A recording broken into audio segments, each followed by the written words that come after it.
Okay, ఇప్పుడు మనం cell ఫోన్లో రేడియేషన్ ఎంత ఉందో లేదో తెలుసుకుందాం.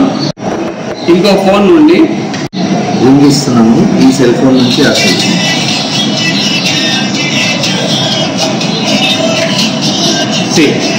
ఎంత రేడియేషన్.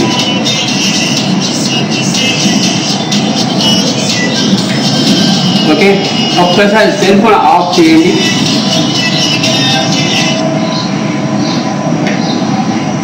సెల్ ఫోన్ ఆఫ్ చేయడం ద్వారా స్లోగా రేడియేషన్ పొందుతుంది. అంటే సెల్ ఫోన్లో రేడియేషన్ చాలా ఎక్కువగా వస్తుంది. ఓకే, ఆ సెల్ ఫోన్లో రేడియేషన్ని కంట్రోల్ చేయడం కోసం మనము యాంటీ ర్యాట్ చిప్ని ఉపయోగించవచ్చు. ఈ చిప్ని ఏ విధంగా ఉపయోగించి చూపిస్తున్నాం. ఈ చిప్ దీని చేద్దాం. ఇక్కడ ఇన్సెట్ చేసాము, చేసి ఇలా పెడతాం. ఓకే, ఒకసారి రింగ్ ఇవ్వండి.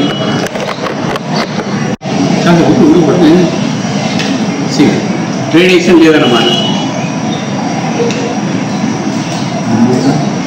ఇలా వస్తుంది. ఒకసారి రింగ్ ఇవ్వండి.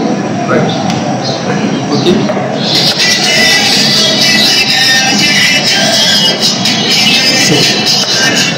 రేడియేషన్ కంప్లీట్గా డౌన్ అయిపోతుంది.